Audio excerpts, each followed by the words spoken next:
Donc on peut ouvrir la discussion, on a un peu moins d'une heure.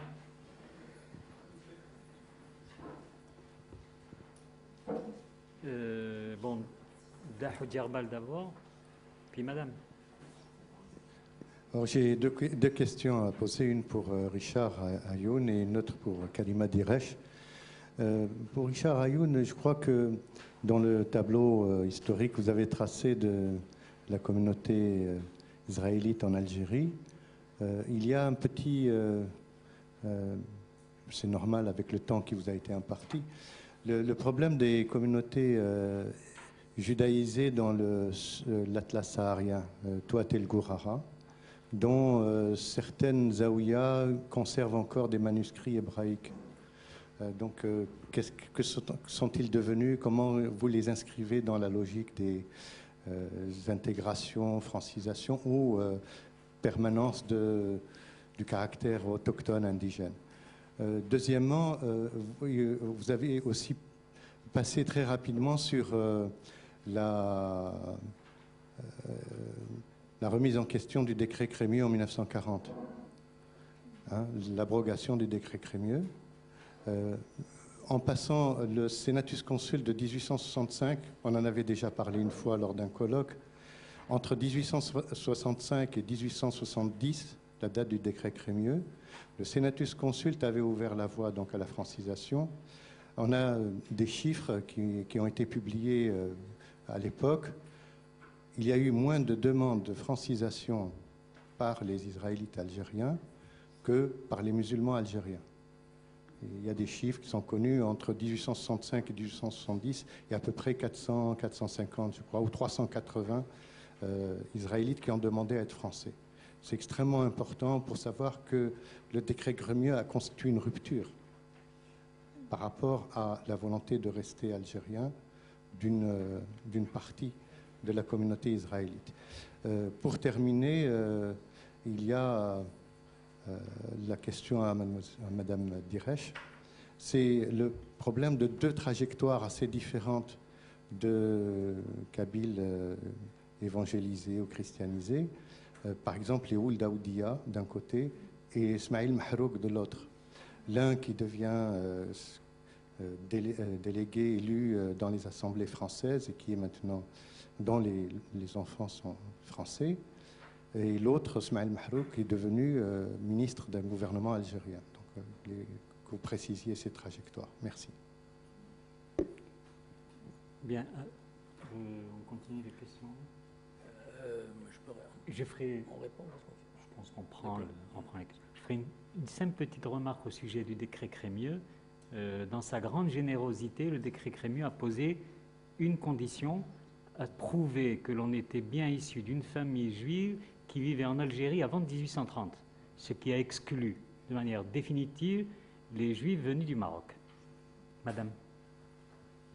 D'abord, c'est une remarque à l'adresse de Karima Diresh, avec toutes mes excuses puisque je suis arrivée en retard. C'était simplement, en fait, c'est quelque chose qui n'est pas historique mais qui est plutôt anthropologique. L'hypothèse 1, là, les considérations matérielles et le fait que les convertis soient veufs, orphelins, etc. Alors, ce que ça évoque pour moi, c'est que dans tout le bassin méditerranéen, on trouve ça dès l'Antiquité grecque, par exemple, qui dit orphelin dit bouc émissaire, en fait. C'est-à-dire, la figure de l'orphelin, c'est la figure de celui qu'on peut, sans problème tuer socialement ou autre, y compris en le tirant au sort. Donc c'est une problématique qu'on trouve tout le temps sur une faiblesse, disons, une faiblesse existentielle qui donne lieu à disons, un danger social pour l'individu qui est extrêmement grand. Donc c'était juste un petit arrière-plan, c'est pas vraiment une question, mais c'est un arrière-plan à ces observations qui ont été faites. Oui, Monsieur Nouchi. Excusez-moi, il faut parler dans le micro parce que c'est enregistré, et sinon on n'entend pas sur les bandes son. Une question à Richard et une question à Madame Diresh. La première question à Richard à propos des Juifs. Tu as dit tout à l'heure à propos des Juifs qu'il y avait un groupe de notables. Il y avait aussi, je parle des années 1830-1860. Il y avait, j'en parle, si tu veux, en tant que témoin et descendant de ces juifs venus de Livourne au XVIIIe siècle et dont certains ont constitué une sub-middle class, une sous-classe moyenne de petits commerçants, des gens qui travaillaient et qui avaient envie de vivre autrement qu'à la juive traditionnelle. Ça, c'est la première remarque. La seconde, je voudrais rappeler, par exemple, mon grand-père. Mon grand-père il est né au milieu du siècle, du 19e siècle. Et il s'est marié. Il s'est marié avec une fille qui était à peu près presque en même temps que un peu plus jeune que lui. Et il s'est marié à la française. Il s'est marié à la française. Et je ne les ai jamais vus, ni elle ni lui, porter le vêtement des juifs algériens traditionnels. Jamais. Ils étaient toujours vêtus à la française. Et le grand-père il s'est marié à la mairie française également, avec la grand-mère en 1870 ou peut-être avant. Et il est devenu facteur des postes. Et ils ont toujours vécu à la française, ils ont élevé leurs enfants à la française également, et ils ont constitué alors là une classe de bourgeoisie libérale, je ne sais pas comment appeler, c'était des notaires, c'était des médecins, c'était des médecins, notaires. Les filles ont reçu, parce que c'est là la véritable révolution, par les filles, par les femmes. Les filles ont reçu une éducation française. J'ai retrouvé par exemple dans les carnets de mon père des leçons de piano qu'il payait à ses sœurs pour leur apprendre à jouer du piano. Et j'ai été témoin quand j'étais plus gosse de la façon dont ces femmes, ces tantes, ont joué et très joliment, avec beaucoup d'aisance, de tout d'ailleurs, hein, aussi bien de l'opérette que de la musique à la mode, etc. Et ce qui est tout à fait remarquable également, c'est que ce grand-père qui était très pieux, très dévot, ce grand-père a vécu à la française et, ironie extraordinaire, alors que ses enfants avaient fait la guerre. Il y en a même un qui est mort en 1918 ou en 1919. Cet homme, en 1940, perdu la citoyenneté française. Moi-même, je l'ai perdu. J'ai été déclaré en 1941, en décembre 1941, par un magistrat français, juif algérien, sujet français. Et c'est quand même pas mal. Et quand j'ai dit au juge, mais vous savez, moi je ne connais pas le judaïsme. Je ne connais que Ronsard, Baudelaire, Rimbaud, Voltaire, Montesquieu, Montaigne. Il m'a dit, monsieur, je n'ai rien à en faire. Alors, pour vous, madame, je crois que la première fois, et que je te dise aussi, les enfants juifs sont allés dans les écoles, ont été les premiers à fréquenter les écoles créées par l'administration française dans les années 1840-1850. Et je voudrais rappeler que lors du premier voyage de Napoléon III en Algérie avec sa femme, l'impératrice Eugénie, les petites filles juives ont joué devant le couple impérial la tragédie d'Esther de Racine en français. Et pour vous, madame, alors, la première fois où les enfants orphelins ont été catéchisés, ça a été à la suite de la famine de 1866-1870. C'est à ce moment-là qu'ont été créées les petites sœurs blanches, les pères blancs également. Et c'est en particulier, vous avez toute une série de villages dans la vallée du Schliff qui ont été peuplés justement d'enfants orphelins, catéchisés et devenus français.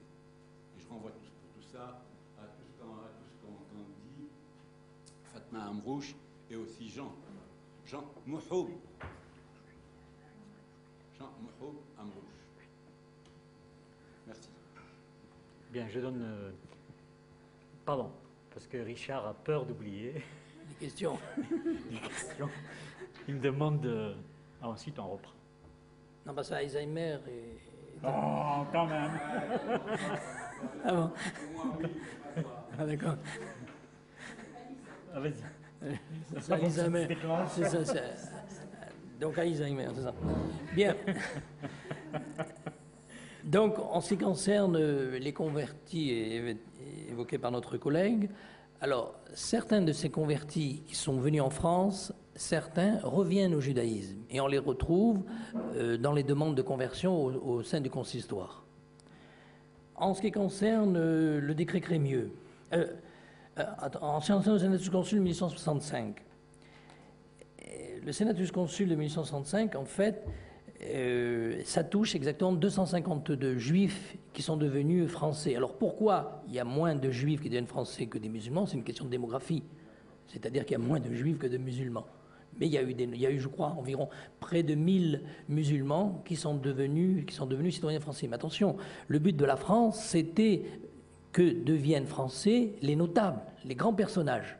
Parce que c'était très difficile de devenir citoyen français. Voilà. Alors pour le décret Crémieux, alors, il faut faire attention aux lectures antisémites. Même pour toi.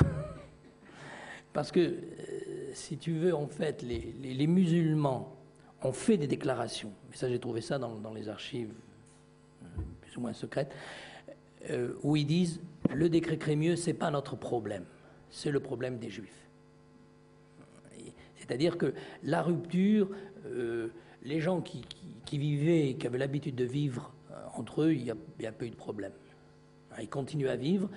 Certains n'acceptaient pas que certains juifs d'Algérie prennent fait et cause, mais notamment entre 54 et 62, prennent fait et cause pour l'Algérie française. Alors là, il y a vraiment une déception, mais pas vraiment au moment du décret Crémieux.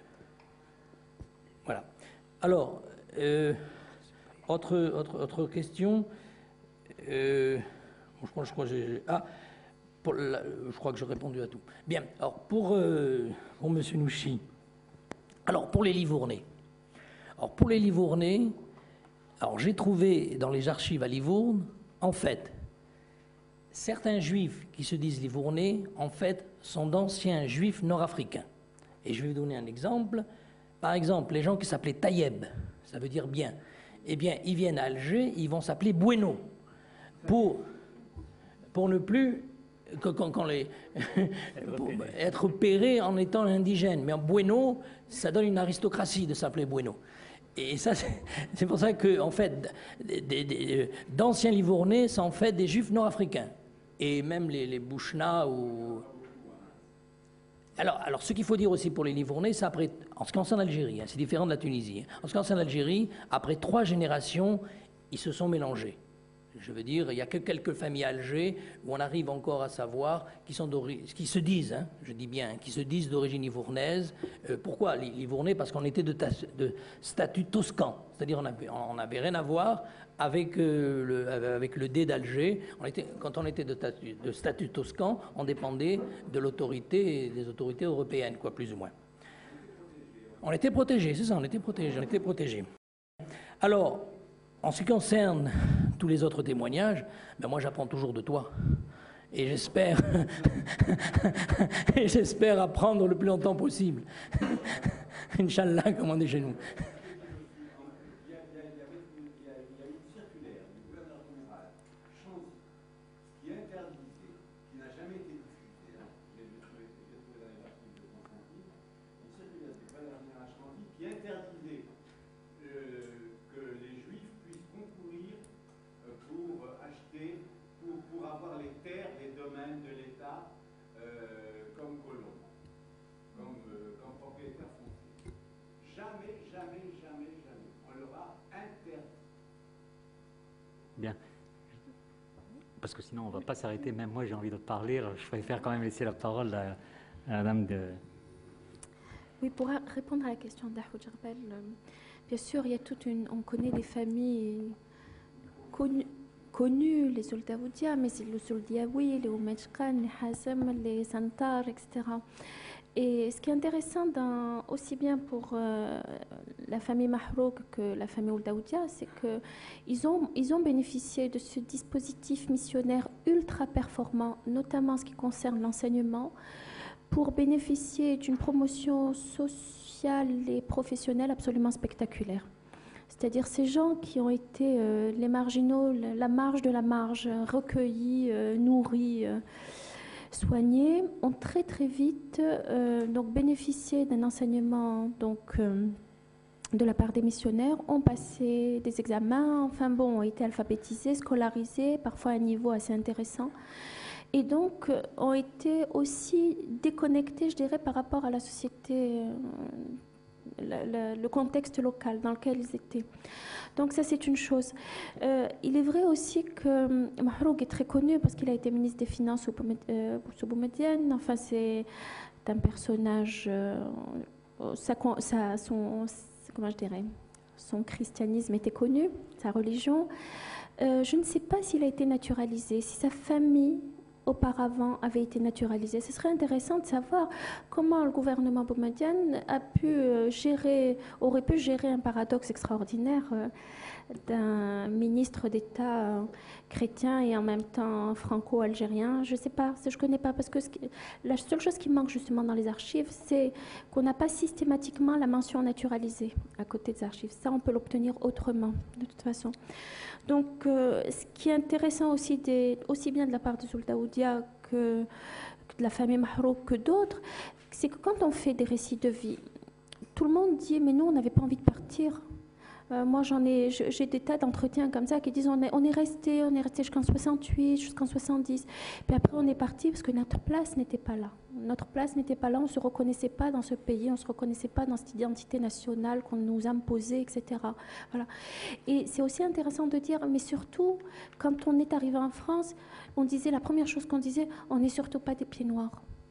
Parce que forcément, oui, ils arrivent très souvent avec des positions professionnelles extrêmement importantes. C'est des gens qui ont été quand même des hauts cadres de l'armée, de l'administration, qui ont été des enseignants de haut niveau, etc. Et qui arrivent en France justement dans une situation post-coloniale et post-indépendante pour l'Algérie. Et ce qu'ils renvoient, j'imagine, à la société française, ça devait être assez atypique. Parce que ces gens, ils sont pas pieds noirs, alors ils sont encore moins harkis, ça c'est clair, mais ils vont à l'église, ils ont des diplômes que beaucoup de Français n'ont pas, ils ont des compétences professionnelles, etc. Ça aussi. Mais le cas de Mahrouk est intéressant, parce que moi j'ai connu sa fille avec laquelle j'étais à l'école. Et c'est vrai qu'il y a eu Moi, elle m'a jamais parlé effectivement de la... Bon, en plus, elle, c'était plus compliqué, parce que la maman était française, donc... peut-être plus compliqué et plus simple aussi, je ne sais pas. En ce qui concerne l'orphelin, la figure de l'orphelin, ce qui est intéressant, c'est que quand les missionnaires arrivent, ils arrivent en 1873, donc 2 ans après la répression violente, ils arrivent dans une Kabylie où le tissu social est absolument fracassé. Il y a une déstructuration de la société. Et ce qui veut dire que tous les relais classiques, c'est-à-dire quand un enfant est orphelin, il est pris en charge par l'oncle, par le cousin, etc., ces relais ne fonctionnent plus, ne sont plus opérants. Et alors évidemment, comment je dirais, en fait, ils s'infiltrent, si je dois donner une image de la façon dont les missionnaires ont fonctionné, c'est qu'ils se sont infiltrés dans les fissures du groupe social, et des fissures qui, pour certains, deviennent de véritables fractures. Voilà, sans vouloir faire de... C'est vraiment ça, c'est comme ça que je vois les choses. Et c'est évidemment, ça a été vraiment confirmé par les éléments que j'ai eus dans les récits de vie et dans les entretiens. C'est pas tant l'orphelin image bouc émissaire que l'orphelin lâché par les siens. Voilà. L'enfant perdu, oui. Ce qui est rarissime dans une société, dans une société où en général le lien social est quand même très très fort. Voilà. Donc ça, c'est intéressant aussi d'avoir ça en modalité. Quant aux remarques de M. Nouchi, la seule chose qui est différente entre Les conversions des petits orphelins suite aux calamités naturelles de la fin des années 1860 et ce qui s'est passé en Kabylie, c'est qu'il n'y a pas eu de discours, complètement mythique et mythifié sur le christianisme donc ancien. Voilà, on n'a pas eu ça. Et la Vigerie, quand il est arrivé en 1860. D'ailleurs, il arrive en pleine catastrophe naturelle, hein, quand il a été nommé archevêque d'Alger. Donc, très très vite, il crée sa propre congrégation, ce qui est exceptionnel. C'est-à-dire qu'il crée donc la congrégation des missionnaires d'Afrique, donc volet hommes et volet femmes, à un an d'intervalle. Mais il a une vision extrêmement pragmatique, en fait, des choses. Alors que en Kabylie, je dirais, il a une vision plus ambitieuse, avec un discours beaucoup plus élaboré, beaucoup plus sophistiqué. Et de toute façon, les 2 villages qu'il y a eu dans la vallée du Chélif, non, il voulait faire, lui, son projet, c'était mettre en place un christianisme indigène, qui serait finalement l'exemple parfait, aussi bien pour les musulmans que pour les colons chrétiens qu'ils taxent d'impies, d'athées, de tout ce qu'on veut. Et bien évidemment, la grève n'a pas pris. Mais si on fait le compte, ne serait-ce que... comment je dirais, si on fait la facture de ce qu'a coûté les villages de Saint-Cyprien et Sainte-Monique, c'est absolument délirant. C'est absolument délirant. Parce qu'il a acheté des terres, en plus il a été à l'origine d'une spéculation immobilière, il a fait augmenter les prix de façon délirante, mais en plus, c'est qu'il a donné les terres gratuitement à des couples, il leur a donné donc du matériel, des maisons, enfin, le projet est un projet, je dirais, pharaonique à l'échelle de l'individu. Voilà. Et la grève n'a absolument pas pris, du tout. Oui.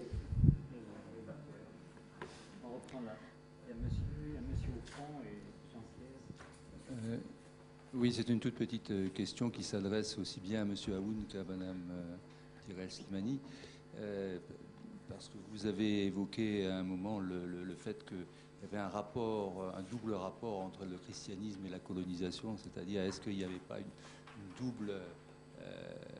double influence Je suis surpris de voir, c'est pour ça que je vous adresse cette question, la loi de 1905 de séparation de l'Église et de l'État ne s'appliquait pas en Algérie. En 1907. La loi de séparation de l'Église et de l'État, c'est 1907 en Algérie. Oui, mais elle... Non, 1907. Elle n'est pas appliquée, mais c'est 1907. Mais elle n'est pas appliquée. Alors, ma question, c'est est-ce que... Le texte de la loi de 1905, tel que tu le vois, il est bien dit dans le dernier article, cette loi ne s'applique pas à l'Algérie. Mais elle est appliquée en 1907. Non, moi non plus. Moi non plus. Il y a un décret.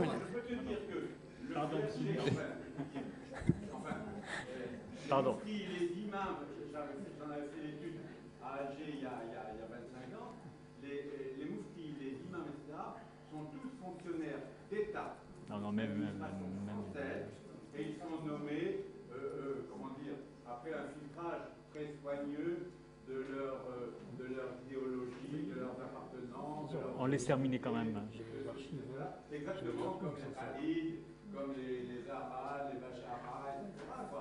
Ils font partie de l'administration. Ce sont les instruments du pouvoir. Et ils sont rémunérés. Alors et d'ailleurs dans le texte qui a créé... s'il te plaît, on laisse quand même... Il y a une question, je pense. De toute façon, la question... Pardon. Hein.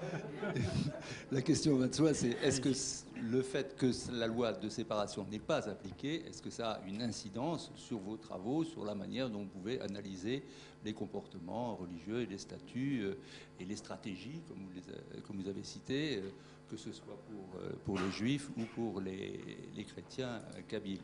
Alors, puisque j'ai été interrompu, je vais en poser une autre, chère madame. C'est est-ce que vous ne pensez pas que le choix de la naturalisation et de l'acquisition de la nationalité française n'est pas peut-être plus grave dans la société algérienne que de changer de religion?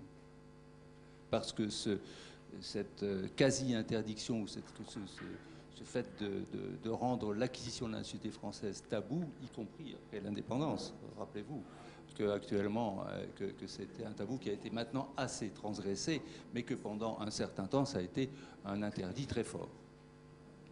Le monsieur au fond.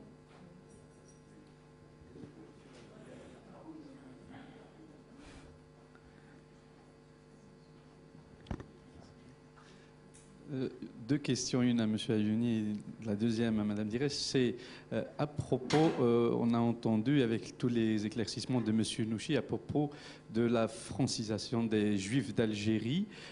J'aimerais bien poser une question par rapport à la communauté juive, sachant que ce n'était pas forcément le fait qu'ils s'habillaient en style européen à l'époque qu'ils s'étaient assimilés, alors qu'il y en a une grande partie de la population juive d'Algérie. Peut-être ceux qui étaient à Alger ou à Oran ou à Constantine, ils ont préféré le costume européen pour pouvoir bénéficier de l'enseignement et de certains avantages, alors que dans les petites villes telles que vous avez citées, La Gouat, une grande communauté, à Tlemcen, à Aflou, où les juifs de ces villes ont préféré rester avec le style traditionnel algérien, et surtout, même ils ont refusé la francisation par rapport à d'autres Algériens musulmans, parce que pour deux biais, parce que certainement parmi eux, il y en avait qui aimaient donc le pays, l'Algérie, et il y en a même qui plus tard, ils se sont même des juifs convertis en islam et qui ont aidé beaucoup j'allais dire, dans l'enseignement, dans le commerce. Par exemple, la majorité des Arabes algériens d'origine, ils n'étaient pas dans le commerce, c'était des agriculteurs, des éleveurs, et qu'ils ont connu, qui sont venus vers le commerce grâce à l'aide et l'apprentissage par l'aide des Juifs d'Algérie. Et surtout, il y en a beaucoup de familles qui, non seulement ils sont convertis en islam, sont devenus des Juifs musulmans d'Algérie, et qui ont participé surtout dans toute l'histoire de l'Algérie, et même après l'indépendance, et qui sont encore en Algérie, pour ne pas citer des familles. Et donc, j'aimerais bien avoir des notions, si vous avez une notion sur le chiffre, ou au moins peut-être me corriger, me dire non, c'est faux, ce que vous dites. Et la deuxième question à propos de Mme Diresh, c'est, j'aurais bien aimé, avant de rentrer dans toute votre exposé, une petite définition sur le mot kabyle et le mot berbère, pour qu'on puisse connaître le contexte réel, et et l'appellation, pardon, le nom kabyle, le mot kabyle et le mot berbère, pour dire pourquoi il y a cette distinction, et surtout pour dire, ma question c'est que pourquoi les missionnaires ont choisi la Kabylie et pas une autre région telle que l'Ouest ou l'Est. Et je termine ma question.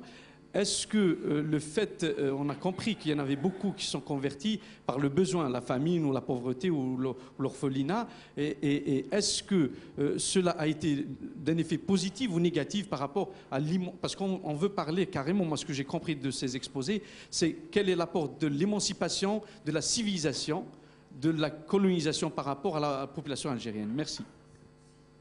Non, il y a Jean-Pierre Hulot devant.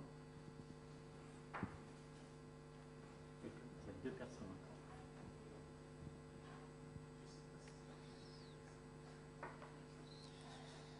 Oui, par rapport à ce qui vient d'être dit, j'ai lu une étude de Jacques Olliel qui parle des Juifs de la région de Béchar et qui dit justement qu'après le décret Crémieux en 1870, il y a eu les Juifs marocains proches donc, de la frontière, en quelque sorte une frontière qui est d'ailleurs à l'époque pas tout à fait bien définie, et qui vont donc directement vers Béchar, justement en espérant profiter en quelque sorte de ce décret pour devenir français. Et pour eux, c'était incontestablement une manière de vivre plus libre. Voilà, il y avait ce côté de liberté aussi, parce qu'en entrant dans une république laïque, où les religions désormais n'étaient pas dans une relation de dominé-dominant, ils pouvaient... alors, je viens d'apprendre tout à l'heure par Fouad que le décret Crémieux prévoyait que c'était des gens qui étaient français...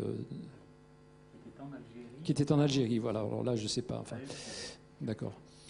Ce que je voulais dire, c'est, est-ce que c'est une question peut-être aux deux intervenants, comment vous expliquez que la religion juive, en quelque sorte, est mieux résistée, si on peut dire, que la religion chrétienne à l'arrivée des Arabes et de l'islam en Algérie. Pourquoi je dis ça? Parce que j'ai appris à plusieurs reprises par des anthropologues algériens qu'il y avait, notamment dans le sud, des communautés juives qui vivraient encore et qui pratiqueraient un islam public et un judaïsme privé. Et dernièrement, il y a 2 ans à peu près, à Timimoun, un vieil homme a dit à ma femme, voilà, j'ai vécu toute ma vie musulman, mais c'est là que je serai enterré. Et il y a plusieurs, ils ont décidé qu'il y aurait dans le cimetière un endroit juif, en quelque sorte, où ils voudraient mourir juif. Alors j'ai un ami aussi qui m'a raconté qu'après la fin du parti unique, je veux dire, donc après 89, les gens ont commencé un peu à parler et à laisser entrevoir qu'ils n'étaient pas musulmans. Moi-même, j'étais arrêté par un jeune qui me disait voilà, moi je suis chrétien, etc., parce qu'il avait vu mon nom et pensait donc que j'étais chrétien. Et beaucoup de gens comme ça sont allés dans les églises à ce moment, qui étaient apparemment musulmans, en tout cas qui avaient des noms, disons, algériens à consonance arabo-arabe, quoi. Et alors un ami me racontait que dans la région de Tiaret, par son action politique, il avait approché des milieux paysans, et un paysan, quand il a eu vraiment confiance en lui, l'a fait entrer dans sa maison et lui a montré une effigie de Jésus. Et il était, en lui disant qu'il était en fait chrétien, bien qu'il allait, disons, faire sa prière à la mosquée, etc. Alors donc ça se rattache à la question que j'ai posée tout à l'heure. J'étais surpris quand même, M. Ayoun, que dans votre exposé, vous ne fassiez pas allusion, notamment dans la période de la guerre, qui était quand même, finalement importante, cette période-là, puisque après 62, la communauté juive quitte l'Algérie aussi, de 3 événements. Alors, il y a 1934, bon, c'est avant 1954, bien sûr. Il y a, pendant la guerre, 1956. Tout ça se passe à Constantine. Donc, 1934, j'en ai parlé. Hein. Comment ? Très rapidement, j'ai parlé de 1934. À 1934 ? Oui, oui, parce qu'après, il y a eu la création de l'association monothéiste. Non, 1934, il y a ce qu'on appelle, bon, il y a une tuerie... Oui, mais c'est ça, c'est à la suite de cela qu'il y a eu la création de ce qu'on appelle le programme de Constantine 1934. Et après, en 1956, alors il y a eu aussi une tuerie à Constantine, mais apparemment, dans l'initiative, serait plutôt juive. Alors j'ai eu un témoignage de M. Attal, qui est lui-même, dont le père a été tué en 1934 à Constantine, et qui m'a dit qu'il avait été un témoin de cela. Il était devant quand ça s'est passé. Et il y a évidemment Raymond, qui est assassiné en 1961 et qui donne un peu, c'est un peu le signal du départ, en quelque sorte, pour beaucoup de Juifs en Algérie. Voilà. On a parlé là de Raymond. Le monsieur derrière. Je parlais de Raymond. Oui, moi je voudrais m'adresser à M. Ayoun, mais en lui disant quand même que je parle de mémoire et que la mémoire n'est pas l'histoire, comme le disent tous les spécialistes actuellement, fort justement. Je n'ai pas eu l'impression, ayant vécu tous les événements graves d'Algérie, étant né en Algérie, ma famille elle-même étant née en Algérie, d'origine espagnole, je n'ai pas eu tellement l'impression que les Juifs avaient été attirés par l'OAS. Que l'on dise... Oui, quelques-uns, oui. Non, mais quand on dit quelques-uns, j'ai eu l'impression dans votre intervention que ils étaient nombreux. Or, moi, des camarades que j'ai eus, et qui habitaient évidemment dans des quartiers plutôt populaires, eh bien, c'était des gens qui étaient plutôt des militants syndicalistes, des gars qui avaient des sensibilités proches de la SFIO, proches du Parti communiste algérien. Il y avait même des familles entières. Je pense à Sportis, la fameuse Alice Sportis, et puis William, qui est encore vivant, que je vois de temps à autre. Bon, il y avait donc un milieu juif qu'on appellerait progressiste, entre guillemets, et ce milieu n'était pas un milieu qui formait une homogénéité avec la communauté dans son ensemble, disons. Hein. Ils étaient, en général, c'était des gens qui étaient athées, qui étaient proches des théories marxistes ou progressistes. Et je n'ai pas eu l'impression qu'il y en ait eu beaucoup du côté de l'OAS. Il y a eu un gros groupe à Oran. Il y a eu en fait 2 groupes. Il y en a eu un à Oran et un à Alger. Alger, je sais pas. C'est tout. Mais c'est tout. Mais C'est des petits. La majorité, c'est des petits groupes juifs à Oran et à Alger, c'est tout. Dans le reste, c'est tout. C'est des réactions précises. Parce que l'OAS était essentiellement pétainiste. C'est-à-dire... Oui, mais c'est ça les contradictions. C'est compliqué. Mais enfin, il y avait quand même une influence pétainiste qui était grande. Il a existé, mais c'est une infime minorité, bien entendu, il est tout à fait d'accord là-dessus. Mais ça a existé à Oran et Alger, des petits groupes qui ont même fait des attentats, il faut le dire. On a les archives, hein. On a travaillé les archives là-dessus. Il y a un monsieur tout à fait haut. Ah oui, mais il y a quelqu'un derrière, Gilles. Je l'ai vu. Mais comme je vois mieux la salle, donc j'ai bien vu monsieur au fond. Une question rapide. C'est au sujet de l'évangélisation. Vous avez parlé dans la première partie de la conversion, c'est-à-dire d'une évangélisation prosélyte. Mais dans la deuxième partie, à partir à la fin du 19e, surtout au début du 20e, l'évangélisation prend une autre forme. Charles de Foucault en est un peu le témoin, c'est plutôt le frère universel. La conversion ne se fait plus. On ne doit plus se faire, du moins dans les instructions de l'Église. Et puis, par la suite, elle prend l'allure de l'émancipation de l'homme, c'est-à-dire qu'il y a des collèges techniques, par exemple en Kabylie, des ouvroirs pour les jeunes filles, et il n'y a pas de conversion, on ne doit plus convertir, parce que c'est un petit peu en contradiction avec le respect des droits de l'homme aussi, que Vatican II reprendra plus tard. Et donc, je crois qu'il faut un peu le signaler, ça. Il y a une dame devant, et puis on arrête, je crois. Oui, parce qu'on va oublier. Alice, sa mère va encore frapper. Oui. Allez-y, madame. J'en suis, moi. Question à monsieur Ayoun. Je n'ai peut-être pas été très attentive à votre propos, mais je n'ai pas cru percevoir de résistance au décret Crémieux de la part de juifs, de membres de la communauté juive d'Algérie. Il me semble qu'il y a eu des résistances. Le décret Crémieux ne s'est pas appliqué avec l'adhésion unanime de toute la communauté. Et cette résistance, à votre avis, n'était-elle pas alimentée aussi, c'est peut-être, je défonce une porte ouverte, hein, par non, elle n'est pas ouverte. Par la crainte et l'appréhension de perdre aussi leur spécificité, leur judaïté. Donc, devenir français, c'est aussi un peu se perdre soi-même. Parce que là, enfin, je vous dis ça parce que j'ai eu un entretien avec Benjamin Stora qui me faisait remarquer aussi cet aspect de ce fait historique. Bien, alors je vais... Je te pose quand même une question. Attends, moi je réponds à la dame. Dans sa suite. Oui, c'est que la question justement que je voudrais poser à Richard, c'est qu'il nous a fait effectivement une présentation, mais un peu trop lisse. Et le conflit entre les vieux turbans et les jeunes juifs qui va se dérouler à Oran, c'est-à-dire que ce qui était la plus grosse communauté juive de l'Ouest, contrairement à ce qu'on pense, va aboutir. Non, on ne pense pas d'autrement. On pense à Tlemcen, alors qu'en fait, il y en avait plus à Oran. Ben oui, mais ça va se transformer en la défaite des vieux turbans au profit du parti, disons, progressiste, si je veux dire, dans le sens de... Voilà. Hein? Non, mais là, c'est par rapport à son texte. Un peu, oui, mais c'est le résultat du conflit entre les vieux turbans, ceux qui étaient les tenants de la... ça a été violent comme affrontement à la fin du 19e siècle. Kanui, ça va être le marchand de bois, mais à l'intérieur, qui va être dénoncé par les néos.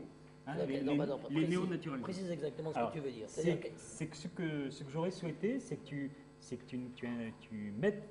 tu fasses au moins allusion à ce conflit à l'intérieur même de la communauté juive, même dans une ville comme Oran. C'est-à-dire que le passage du rabbin Charleville, c'est une grosse affaire aussi. Oui, mais alors... Bon, alors vas-y. Maintenant, je te laisse la parole par rapport... Bien, alors, ce conflit a existé. Mais en fait, ce conflit est un peu le conflit ashkénaze-séfarade nord-africain. C'est-à-dire que tous les grands rabbins d'Algérie étaient des ashkénazes, essentiellement des Alsaciens, des Lorrains. Et ces gens qui venaient d'Alsace et de Lorraine prenaient les Youpins Bougnoul pour des Bougnouls. Et donc, ils voulaient les franciser, et ça ne marchait toujours pas. Et donc, il y avait des luttes au sein de la communauté pour dire « moi, je n'ai rien à voir », mais c'est une infime minorité. La grande majorité, les notables, ont été, et après la population juive d'Algérie, est allée vers la francisation, parce qu'on leur a montré exactement l'intérêt qu'ils avaient. D'ailleurs, il y a eu, pour le Senatus Consul de 1865, il y a eu plus de 10 000 signatures des principaux chefs de famille pour ce Senatus Consul de 1865. Donc, ça montre une certaine réalité. Et les luttes qu'il y avait, c'est essentiellement entre ces rabbins ashkénazes européens qui ne comprenaient pas les mœurs orientales et qui disaient nous sommes avec des Arabes, il faut en faire des bons Français, mais Français occidentaux, c'est ça, il y a un problème d'occidentalisation, orientalisme. Vous voyez, c'est ça exactement les problèmes. Alors, pour le décret Crémieux, la réalité, et ça c'est dans le constantinois, c'est-à-dire qu'il y a beaucoup de juifs du constantinois ont dit nous allons perdre notre identité. C'est la raison pour laquelle Eliaou Gedge, qui était un grand imprimeur à Constantine, ils ont décrété une journée de jeûne. Et certaines de ces familles constantinoises ont été à Tunis et ils ont créé la communauté juive d'origine d'Algérie à Tunis et qui existe toujours dans Boujna. Je ne sais pas si vous connaissez cet humoriste. Une partie de sa famille est d'origine juive constantinoise. Il fait partie de ces juifs d'Algérie, c'est-à-dire qui se sont établis en 1870 puis qui n'étaient pas d'accord avec le décret Crémieux. Voilà. Alors, autre question. Ah, on a l'habitude, n'ayez crainte. Hein. Dans tous les colloques, ça se passe comme ça. Avec monsieur aussi, c'est le thé à l'amande, quoi. Il y avait des juifs qui vivaient en tribu dans le Constantinois, dans oui. Et ceux-là ont essayé de se maintenir à la fois sur le plan foncier, sur le plan religieux, sur tous les plans. Et qu'est-ce qu'ils sont devenus, j'en sais rien. Mais peut-être que tu as des informations là-dessus. Voilà, alors, ça va rejoindre en fait la question de monsieur. Alors en fait, là, c'est le problème de l'amour. L'amour, avec un grand A. C'est-à-dire qu'il y a des gens qui vont épouser des musulmanes ou des musulmanes vont épouser des juifs par amour. C'est-à-dire qu'en fait, par amour, on oublie un peu sa religion. Et moi, j'ai vu le résultat, puisque j'ai des amis qui vivent en Algérie, qui sont d'origine juive, qui sont 2, 3, 4 générations. Alors certains ont des difficultés économiques en Algérie. Et ils viennent avec leurs papiers montrant qu'ils s'appelaient Médioni ou toutes sortes de noms juifs pour essayer d'obtenir la nationalité française. Voilà. Alors à l'époque française, il y a très peu de conversions pour la foi à l'islam. Ce sont surtout des conversions, je dirais, par amour, quoi. Et certains vont revenir. Voilà. Et attention, c'est qu'il y a aussi des grandes familles musulmanes actuellement. Bien entendu, ils ne le disent pas, mais nous avons les documents, savent qu'ils ont leur grand-père qui est juif ou leur grand-mère qui est juive. Si vous voulez, ça se sait, mais ça ne se répand pas parce que c'est mal vu. C'est pas bien d'avoir un grand-père ou une grand-mère juive, si vous voulez, dans certains milieux. Voilà. Alors, pour 1905, alors là, je m'excuse, mais concernant... 1905, je suis d'accord, la loi n'a pas été appliquée, mais en 1907, moi j'ai trouvé qu'en fait, il y a bien une séparation de l'Église et de l'État, puisque vous avez l'exemple, les consistoires, par exemple, deviennent des associations de loi 1901. C'est ça, ils deviennent des associations, mais c'est cette séparation de l'Église et de l'État qui serait appliquée en Algérie en 1907. Et il faut lire les journaux, si vous voulez. Voilà, moi c'est ce que... Et d'ailleurs, je fais un bouquin là-dessus qui s'appelle « Les Juifs d'Algérie de 1830 à 1907 », c'est-à-dire la séparation de l'Église et de l'État. Voilà, alors bien entendu, il faut vérifier. Est-ce que j'ai répondu à tout? Ah, pour les Juifs, hein, moi je parle des Juifs. Ah. Pardon. Il y a un article Pardon. qui est le plus loin dans le XXe siècle de l'an dernier, Voici la Sadia, qui explique très bien comment après les états difficiles Voilà, en 1907. Elle n'a jamais été appliquée pour des raisons politiques qu'elle expose très bien, étant essentiellement liée à la volonté de continuer à contrôler l'islam indirectement. Ah, d'accord. D'accord, non, mais, Non, mais parce pas pour les qu'il juifs. Il suffit de lire les exposés des préfets. Il suffit de lire les exposés des préfets, les débats des conseils généraux. Vous verrez comment dans le budget préfectoral ont voté, non pas des crédits pour la religion, pour le culte musulman ou le culte hébraïque, mais d'abord et avant tout pour le culte chrétien. Rien n'échappait à l'administration, pas même la religion. C'est pas les musulmans et les juifs, c'est d'abord et avant tout les chrétiens. Pas une pierre ne va se poser sans que l'administration n'apporte sa contribution. Ce qui n'était plus le cas en 1905 en France. C'est tout, moi. C'est sur cette base-là. Il suffit de lire les budgets préfectoraux. Et je ne parle pas du budget du gouverneur général. Bien, attendez, j'ai pas répondu. Monsieur a posé plusieurs questions. Oui. Alors, monsieur a posé plusieurs questions difficiles à répondre. D'abord, selon moi, il n'y a pas vraiment de différence entre les Juifs du Maroc et les Juifs du sud-ouest de l'Algérie. Ce sont les mêmes familles. Et il y a eu des conversions, on le sait, à l'époque des Almohades forcées. Et on a les noms, les Kouenskali, tous ces noms-là. Il y a des traditions. Et à Fès, par exemple, nous savons que ces gens-là continuent à pratiquer le judaïsme en cachette, à tel point que, et là c'est un de mes étudiants qui m'a raconté, vous savez que pour faire une prière dans le judaïsme, il faut être 10. Et donc, on est allé prendre, ils se réunissent entre eux, ces personnes-là, c'est caché. Hein. Maintenant, on commence à en parler plus. Donc, ils ont été prendre un juif dans le Mélar pour qu'il puisse compléter la 10e personne. Donc, il existe des gens qui pratiqueraient un certain judaïsme. Alors, on a plus de documents ou de révélations au Maroc. En Algérie, c'est beaucoup plus difficile. Mais par contre, on sait qu'il y a des gens qui se disent d'origine juive et qui acceptent, et qui, en France, certains veulent intégrer la communauté juive parce que le juif, je m'excuse de le dire, est mieux accepté dans la société française que le musulman, tout simplement. Voilà. Bien. Voilà. Il est 25, oui. La pause c'est à 30 pour qu'on puisse reprendre à 17h. Alors, je ne sais pas si vous voulez sacrifier la pause. Non, quand même pas. On ne va pas jusque-là. Alors, il est bon. Ah oui, vous n'avez pas répondu. Oh là là. Ben oui. Excusez-moi, hein, c'est le machisme. Donc, les 5 minutes sont à Madame Diresh. Très vite. Non. Ah, je ne sais pas. Là. C'est parce que je voulais interrompre quelqu'un qui voulait prendre la parole. Juste pour répondre, est-ce que la naturalisation est plus grave que la conversion? Ce qui est intéressant, moi, pour ce que j'en sais, en tout cas pour la Kabylie, c'est que le converti, tant qu'il reste au village, tout se passe très bien. C'est-à-dire, il est encore dans sa cohérence culturelle, dans ses liens familiaux, lignagiers. Les problèmes se posent quand il sort de sa région et qui s'installe ailleurs, dans les grandes villes algériennes ou les grandes villes tunisiennes ou après vers la France. Parce que là, il est directement confronté effectivement à d'autres modèles, comme je disais, des groupes qui sont identifiés, identifiables. Et il est évident que la conversion peut effectivement devenir synonyme d'infamie, ça c'est clair. Maintenant, il y a des tas de gens, des familles algériennes qui ont été naturalisées, mais qu'on ne savait pas qu'elles étaient naturalisées.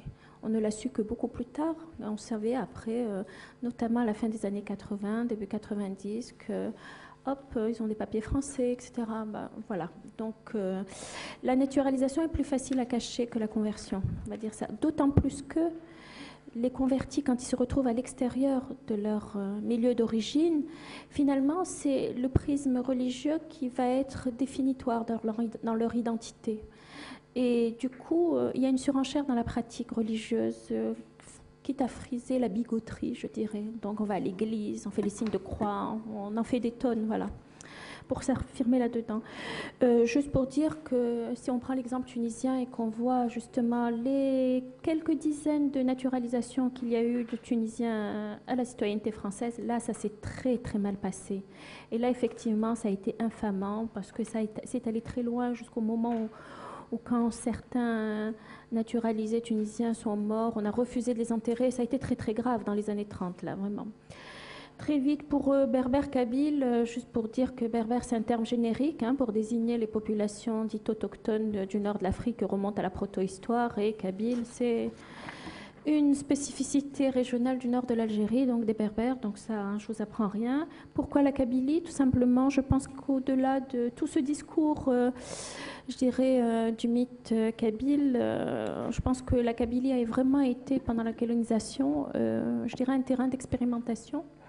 Pour des raisons objectives, la sédentarité, une densité de la population, proximité avec l'Algérois. Et donc, il y a toute une série d'expériences qui vont être tentées en Kabylie et qui génèrent d'ailleurs un paysage assez spécifique sur le plan administratif et qui a connu aussi des régimes d'exception, type d'organisation militaire, là aussi tentative d'évangélisation, une scolarisation plus précoce qu'ailleurs. Enfin, il y a des tas de choses comme ça. Donc, l'émancipation des Kabyles convertis, oui, certainement, c'est évident. C'est évident. Je disais tout à l'heure, ils ont bénéficié d'un dispositif scolaire performant et ça leur a permis effectivement d'occuper des fonctions qu'aucun de leurs compatriotes n'a occupées, qui n'a pas été converti. Et donc, on a eu une expérience de l'acculturation très précoce, assimilation. L'exemple le plus connu, c'est, je vous renvoie au livre d'Albert Memmi dans La statue de sel, quand il décrit son professeur de français, qui est en fait Jean Amrouche, et il le décrit, on ne sait pas, évidemment il ne dit pas Jean Amrouche, mais où pour lui c'était vraiment la quintessence de la culture française, où il le décrivait. Enfin bon, on a affaire effectivement au prototype de l'assimilé, je dirais presque caricatural, ça c'est clair. Juste résistance plus forte du judaïsme. Alors là, écoutez, il faut s'adresser aux historiens des religions. Je ne suis absolument pas compétente pour parler de ça. Juste que le christianisme, le nord de l'Afrique a été christianisé dans les colonies romaines. Donc on ne peut pas parler de christianisme de fond. Et bon, là, je vous renvoie aux travaux de spécialistes, notamment de Gabriel Camps, qui a fait dans Encyclopédie berbère, dans l'article christianisme, qui fait le point là-dessus. Et puis pour terminer, qu'est-ce que je voulais dire? Voilà, évangélisation par le modèle, oui, bien évidemment, puisque nous, enfin en tout cas en ce qui concerne l'Algérie, le tournant est dans les années 30 et la conversion par les politiques d'évangélisation un peu agressives, un peu offensives, bon, on laisse tomber parce que... juste pour dire qu'il n'y a pas eu que la Kabylie dans la tête des Pères Blancs. Les oasis sahariennes, le mont Touareg a donné lieu à des délires absolument incroyables. C'est pas resté longtemps parce que la première expédition missionnaire s'est faite tuer, donc ils ne sont pas restés longtemps. Mais ils se sont installés dans les oasis sahariennes, Tougourt, Ain Salah, Biskra. Ils ont fait venir des orphelins qui avaient été, comment je dirais, affranchis, puisque n'oubliez pas que l'Algérie était quand même le promoteur de la campagne anti-esclavagiste de l'Afrique subsaharienne, et on faisait revenir des petits orphelins affranchis, des petits orphelins noirs, installés dans les postes missionnaires, donc des oasis algériennes, qu'on catéchisait, éduquait, et il y avait tout un discours sur cette élite chrétienne noirs, indigènes, qui seraient les futurs médiateurs. Enfin bon, il y a tout un truc là-dessus. Donc bon, voilà.